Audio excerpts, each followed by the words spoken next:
Welcome to Chill Out Stories. I'm Lenny Fontana coming out of New York City. And I have to first apologize to this wonderful group because we tried to bring them on a few months back and I had major problems getting them on. They were there. We went live. We couldn't get it together. It was on my end. I was trying to do two programs. They both conflicted. We fixed it. And the crazy part is, as soon as I ended the show, I figured it out, but I couldn't do it while the show was running.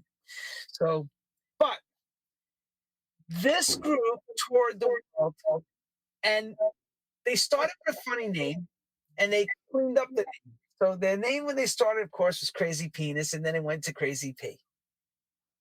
We'll ask them to explain how that all went down. They also have some really great soulful house music, and they do all different tempos and dance. They play out. They do the DJ circuit. They also do the live circuit. So they're a band, but then they're also a DJ. It's wonderful to see how this all comes together. And the masterminds behind it are brilliant at what they do. I'd like to welcome to True Stories today the wonderful group of Crazy P.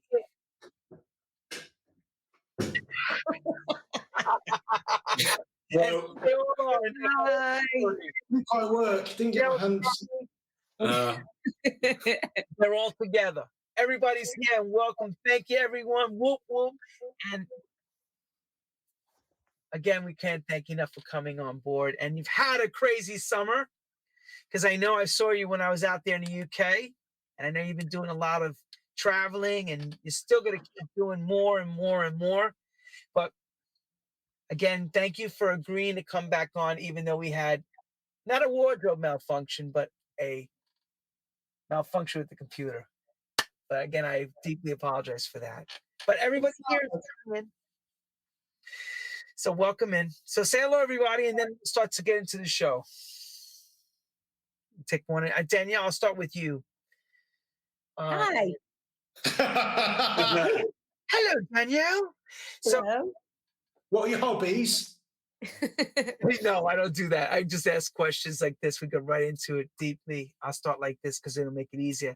As each one of you are, of course, an integral part to Crazy P, I would like to say you can each take a turn.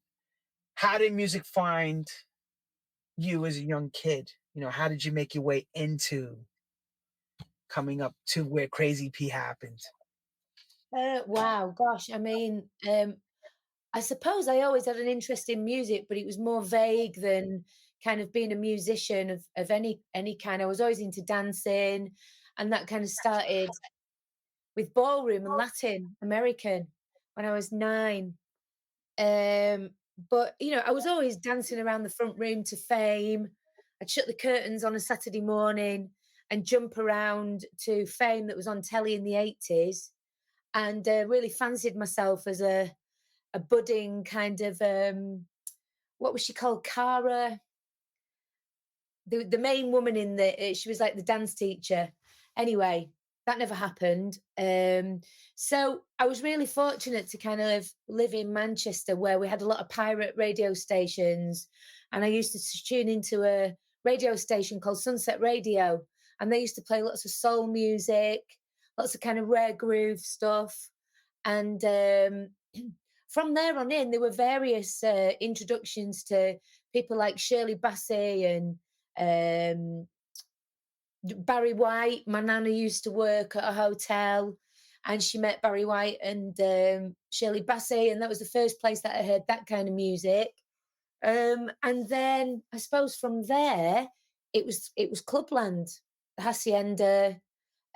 We were kind of blessed with a lot of clubs in Manchester. There was a really healthy electronic dance music scene. There was a really healthy disco scene and a dance music scene. We had the Summer of Love in 1988, 89, early 90s. There was the Manchester movement. And along the way, I was picking up friends who were equally as interested in music, but I'd still not kind of started to perform. And then I kind of like met a guy and I joined like a bedroom band. We never really did anything, but we wrote music. and consequently was introduced to another group of people by association who ultimately knew the guys. I lived in a shared house in Manchester, and one of the girls that lived in the house went out with Tim, who was the bass player from the original Crazy Penis lineup. So Jim and Toddy meeting at uni, and then Tim was part of the original three-piece. And then I met Tim in the house and consequently met Jim and Toddy. Is that how it happened, lads? Yeah, I mean, pretty much. It's so long ago, I can't. It sounds right. Yeah, I mean, that was kind of like 99 moving into 2000, which is when I ultimately met the lads, and that's really where I kind of started collecting vinyl. I was DJing at after parties and in various back rooms and bars, and then we ultimately met at a house party, and I think they caught me entertaining a group of people. And I'm a natural entertainer, and would hold court with whoever was in the party house at the time.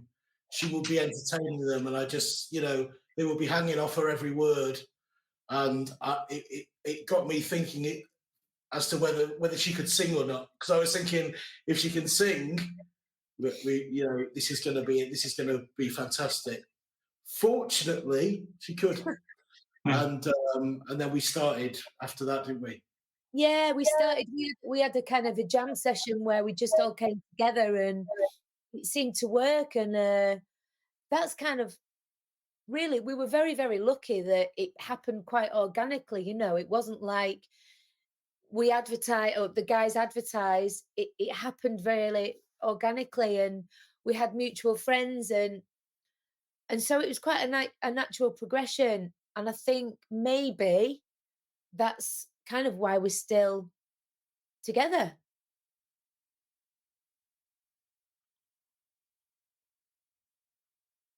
I think we've lost you. Sorry, muted. Yeah. I muted because this way I don't get the echo to everybody. I was going to ask Jim Crazy P to give us his part from now that she's leading into you. You could start from the same place as a younger kid before this Crazy P thing happened. Yeah, well, I had quite a different introduction to music. I was brought up in North Wales, very small town. I started playing trombone. My older brother was a trumpet player. He was 6 years older than me, and I started on trombone just because I was sick of waiting in the car for him to have lessons to get picked up. I thought, if you can't beat them, join them. So I started having trombone lessons. I joined a brass band, which was like a very small town, well, a village almost in North Wales called Llanrug. And my development came through basically more standard classical music. I joined the county orchestra, then the North Wales Youth Orchestra. And at the same time, I started having piano lessons.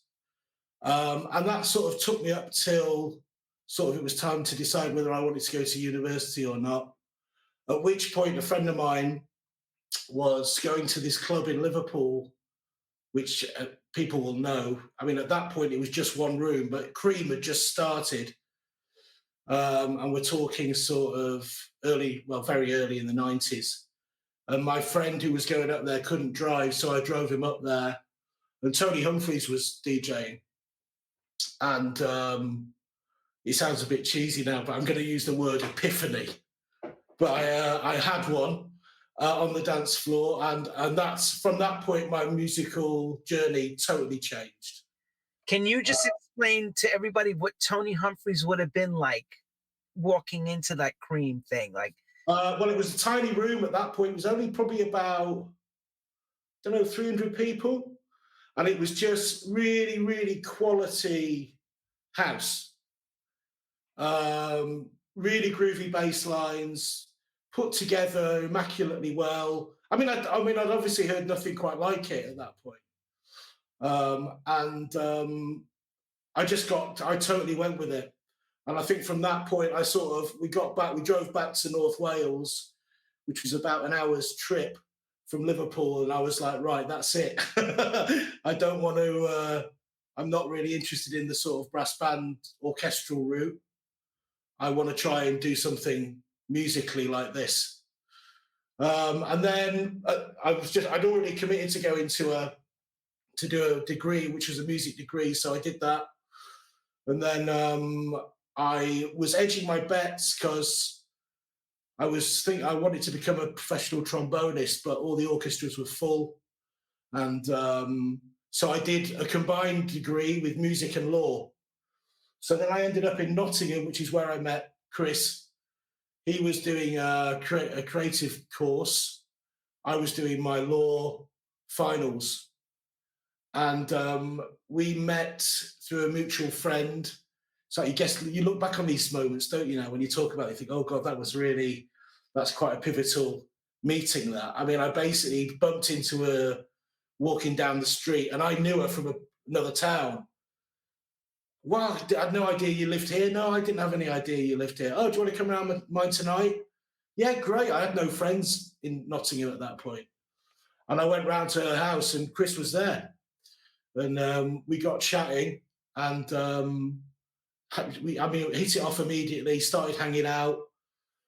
Chris was already making some music. I'd already flirted with making music. I think I'd made one pretty dreadful record. And Chris was making stuff for his course. So we sort of combined our gear and started making tunes and going to car boot sales, pilfering disco, sort of like finding disco really, because at that point the UK house scene had really popped off. So Right. like labels like Euphonic and Paper, all taking an influence from that. But at that point, I didn't really know much about disco, apart from that. And I think that was the start of our journey into really finding out about the culture and about the birth of the music. And and that was basically the start of Crazy Penis, I think. Yeah, it's always funny to hear that how everyone meets up in your towns, like where you live again. You go away to uni, and somehow it's not the first time hearing that kind of story. Where we went away to school, and we came back, and we met again, and we now created this band or this production team. All right, Mr. Todd, you're in the hot seat, brother. Tell us. Okay, so I'm just trying to get the light better in here, but it's sort of, we're just going to have to make do with this. I kind of think that one of the earliest musical influences for me as a kid was, my dad is the musical one out of my mum and dad, and he always gently kind of put things under my nose a little bit, you know, like tried to get me interested in guitar, and I wasn't really too keen on the guitar at an early age, but he had a keyboard, and it was one of those electronic keyboards with drums on it and stuff, and I used to love messing around with that from sort of quite an early age, and that really sort of sparked a bit of an interest, really. A bit later on, I got a bit more interested in the guitar. I was quite into sort of rock and blues and stuff, and I asked my dad to teach me. So he kind of showed me a few basic chords. My dad's he's a really good folk kind of finger style picking acoustic guitar guy.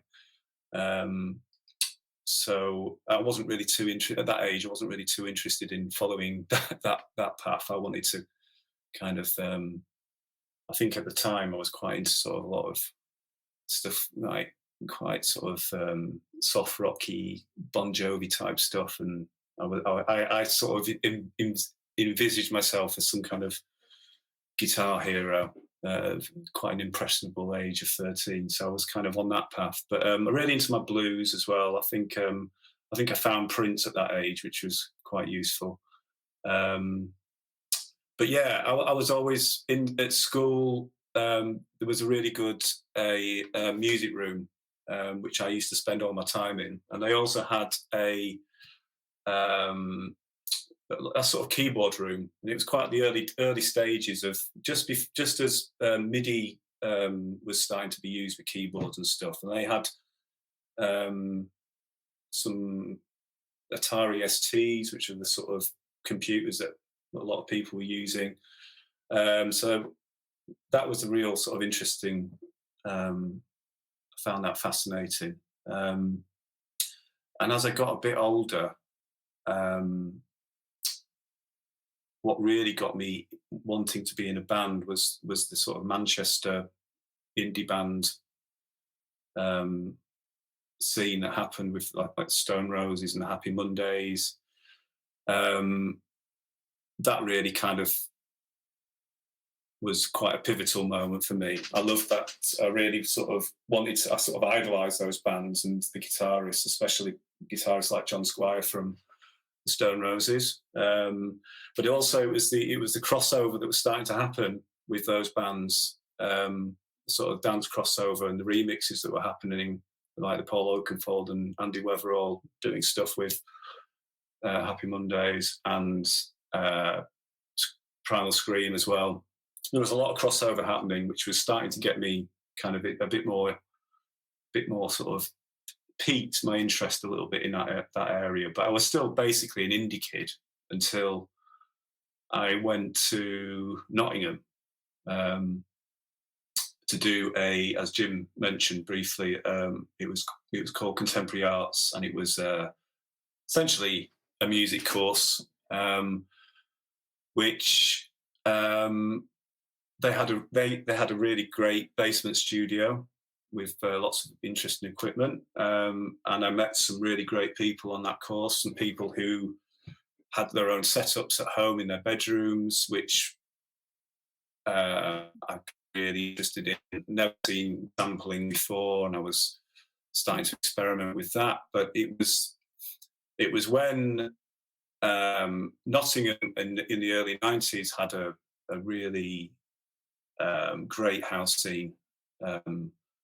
I was starting to go out to clubs and stuff. So people like the DIY Collective, which you heard of, they're putting on lots of parties. I was their regular night in Nottingham, Bounce. And I was going to these nights and starting to enjoy that music, but also a good friend of mine, Nathan, was my flatmate, and he had a really good record collection of house and other stuff and sort of disco and stuff. And he would be like, sort of back home, he'd be saying, "Oh, you know that tune that you heard last night in the club, or you really like that? And then he'd be sort of saying, this is the original sample. This is where it came from." And that joining the dots between where, the origins of house music to disco was fascinating, and just that it was a real sort of wow moment, because I had a sampler and it was just like, oh wow, so this is, you can actually go sort of rooting around old records and find these things and get them in the sampler. And it was, we used to start, we started going to car boot sales, and like Jim was saying, we kind of met on my final year, I think, and I was just starting to experiment and knocking up ideas. I'd never really, it was just messing about in the bedroom, but Jim had been a bit more, I think he'd kind of a little bit more advanced in that he'd actually had some music out and had some good connections as well, sort of connections with record labels as well. So that really kind of put a little bit of focus into what I was doing. And yeah, that's kind of, that takes us up to the Crazy P era. And it's funny. I don't think a lot of us could have been able to pull off building these type of, let's call it garage bands or production suites, without being able to bring that gear home. And it got to a point before we were all going into this production stuff, to hire those big studios and have all these musicians come. Unless you had loads of money, it wasn't happening. The drum machine and sampler made it to a point where you can all go together in someone's basement or a bedroom and chuck out a song like that. Free to that wasn't possible. Mm. You know. Yeah, no, absolutely. I totally agree. I think it was a way of getting those kind of that production sound into your music. You know, sample up an old disco break, and there you go. You've got an authentic sounding drum track, just like that. So, how many songs would you say in the beginning stages when you guys started to work together did it take to get to that first track where you said, right, this is it? Now we know Crazy P is going to be on its way now, or I'm going to be able to hand this out to some DJs to play. What was the lab time for all of you? I think we felt. I think we felt pretty good about what we were doing from the beginning. My recollection is, it could have even been the first few tracks we did that got signed to paper. Is that how you remember it? I think so. Yeah. I mean, the memory is fairly sketchy, but I seem to remember things happening quite quick, and I remember Nathan pulling out samples for us as well. That was quite sort of this is my friend that was mentioned before, and I seem to remember the first few things that we just got in the sampler. Yeah, I think we did. Actually, we did one collaboration before Crazy P in this, which was the one on Musica Vitae. Yeah. And then I think we just basically made 2 tunes, which ended up being our first 12-inch on paper. The same friend I mentioned who took me to Cream, a guy called Phil Cooper, he was DJing at Cream by this point. He had his own record shop, and he was pretty well connected. And I remember that. Tracks to Phil. And Phil Cooper, Fat Phil, or just Fat Phil. So I went to school with Phil. So Phil sent the tunes up to paper.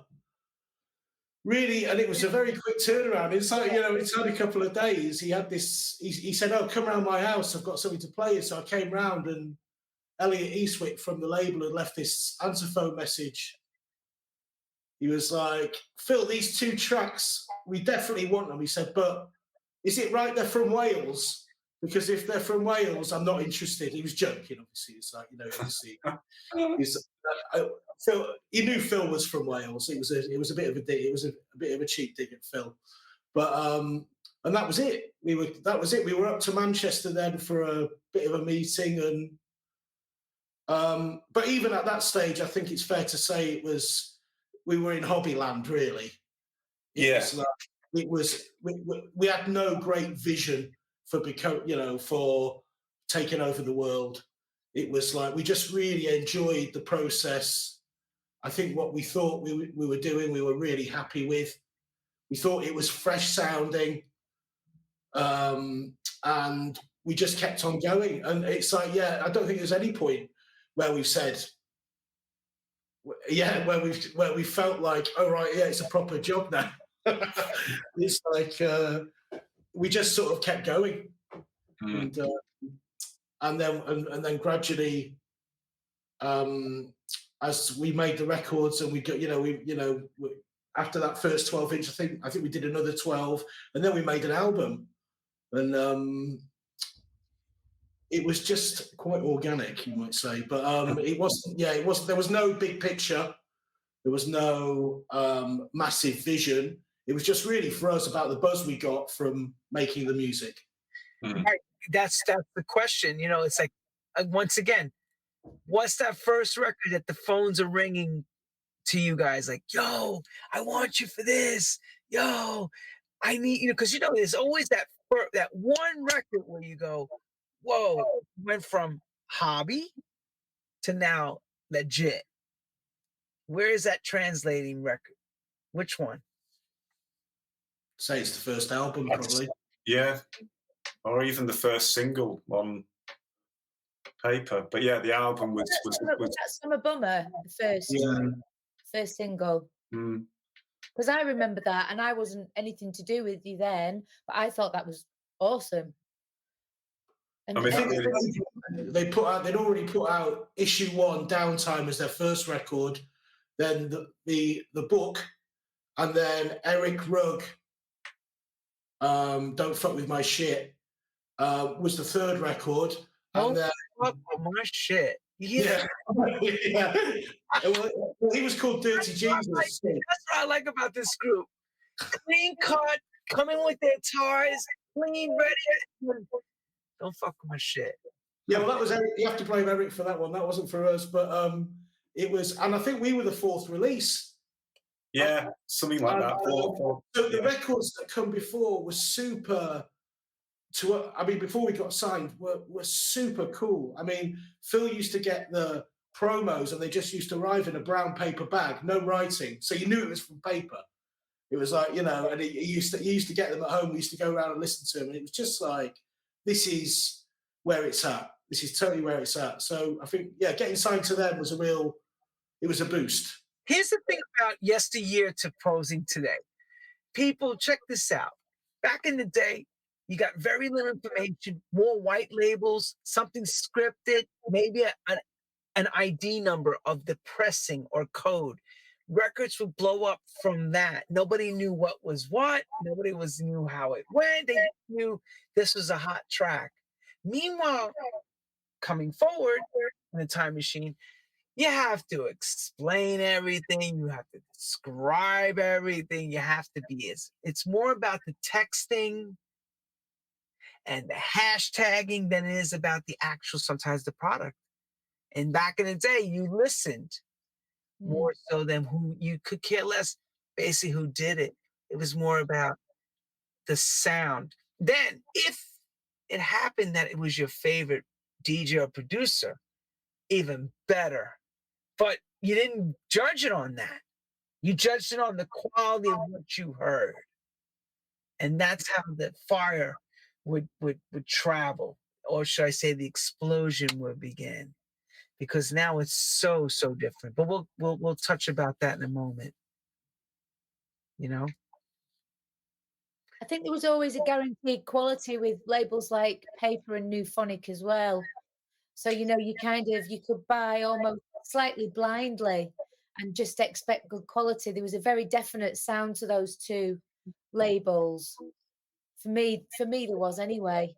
They put a stamp on the UK sound because up until then we were listening to predominantly American music in terms of house music, and there was more progressive sound here, but that we weren't really into that. So if you wanted something soulful, then they were the labels to go to, and I think they kicked off a lot of, like, Ralph Lawson at 2020, another one. It started a flux of UK labels which were high quality, high integrity, great artwork, and the records were fresh, totally fresh sounding. That's the thing, though. There was no rules. You did what you felt. You interpreted, you heard something out. And I'm going to speak from me as a producer. A lot of us were doing that. Of course, you would go see somebody you love playing music. Please search for part 2 of this podcast on the platform you're watching or listening to. And please do not forget to follow us.